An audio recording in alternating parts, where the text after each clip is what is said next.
Hi Beauty Talk, welcome back to my channel. So today I'm going to be doing a monochromatic makeup look. I'm going to do a whole entire look that's pumpkin themed and we're going to call it the Pumpkin Girl makeup look. So before we start, I want to let you guys know about Hyperreal Academy, my school at hyperrealacademy.com, and this is where I teach permanent makeup. So permanent makeup is how I make the majority of my money. It's how I have financial independence, and I teach professionals how to get their license and become a top permanent makeup artist and to make six figures doing permanent makeup as a job.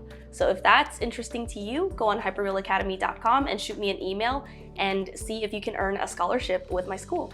All right, so for a pumpkin look, I would suggest using a burnt orange. I like this Viseart mini palette. This is the Viseart Warm Edit palette. And to start, I already have my eyebrows and base done, and we're gonna go right into the eyeshadow look. So I'm gonna start with a neutral beige color right here. This one's a bit on the warmer side, yeah, a warm beige. And I'm just gonna dust that over the entire eye just to set the foundation underneath because I have really oily lids and I also have mono lids. So it's important for me to set if I'm going to go right into eyeshadow and I don't have a pencil underneath. I'm just gonna set with a powder. Using the same brush, I'm going to take a slightly lighter and brighter shade, the orange shade right here. I'm gonna take this one, start from the outer corner, and I'm gonna blend this in. Very loosey-goosey general placement on the eye. Starting from the outer corner, pushing it towards the center of the lid. And try your best not to oversaturate the color because we're gonna add a few layers. And though this is a monochromatic look, doesn't necessarily have to be boring. We have to be strategic about our placement. Don't blow out the color too far into the brow area. Yeah, I really like the Viseart eyeshadows. I don't know any professionals that don't have Viseart in their kit. Yeah, the mini palettes are so good. So I have that first color and it goes on really bright even though I barely put any on. Take a small angled brush and I'm gonna take that same orange. However, I'm gonna mix it a little with the taupe and I'm going to connect the outer corner of the upper lid to the outer corner of the bottom lid. And using this angled shape, this is perfect for me to just blend this color right in. And though we are keeping the eye look monochromatic, I'm still trying to make the bottom darker than the top, just so the eyes will look more balanced. And then taking a smaller fluffy brush, I'm gonna go back into this orange shade. And I'm going to intensify the upper eyelid color, starting from the outer corner again. And I'm gonna keep this color tightly packed, blending only the edges. And I'm just focusing on this outer corner area because I'm gonna do a wing, so I wanna concentrate this color so that way it's bolder and it'll be a better background for me to put that wing over. And I'm gonna keep this color pretty bright. I'm not gonna go any darker. I'm just gonna put more of this color until it's fully saturated and blending out, again, only the edges. I'm gonna go into my face contour shade, which is this Too Faced Chocolate Soleil. And I'm going to take a flat eyeshadow brush, natural fiber, starting from the brow, dip this color towards the nose. And the reason why I do this is to create more dimension in the eye area to make the eyes look a little more interesting without introducing another color. And I don't like bringing the contour all the way down to the nose. A lot of people do and it looks great, but I just prefer not to do it. If I wanted a really bold inner corner highlight, I would have added more darkness to here, but I don't think I'm gonna do that this time around. I'm gonna go into a matte, very close to white shade right here. And this is gonna be my inner corner highlight. So I'm gonna use the tip of that synthetic brush. And you see it's very close to my skin tone. It's very light. There's not gonna be a lot of contrast against the skin, but it adds just enough brightness without any shimmer. Take a pencil liner, white pencil liner, I'm gonna go underneath into the waterline, taper it so that it stops right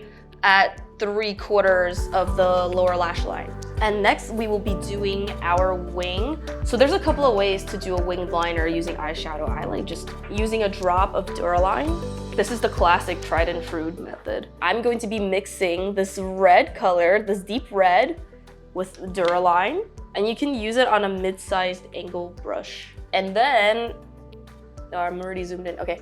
And then I'm going to just make a wing using that Duraline eyeshadow paste.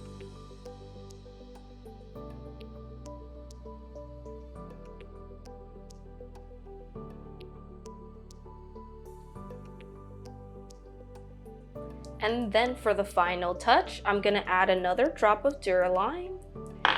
And now I'm gonna be using this rose gold shade in the middle.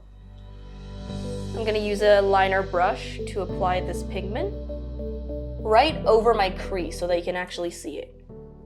All right, so I'm gonna make a dot here, here, here. Do the same on the other side.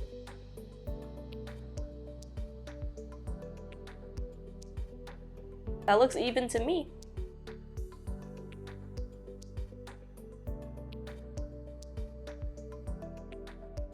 Cover this liner over my crease. And I think that gives a really cool little graphic liner effect. I think it doesn't look complete until I put lashes on, so I'm gonna go ahead and do that. Use a pen liner, black. I'm just gonna trace in my upper lash line area just to make my fake lashes look a little more natural once they come on. And then I'm gonna be applying my Kiss MLBB lashes in the style called Blessed. And now I'll be applying lower lash line mascara.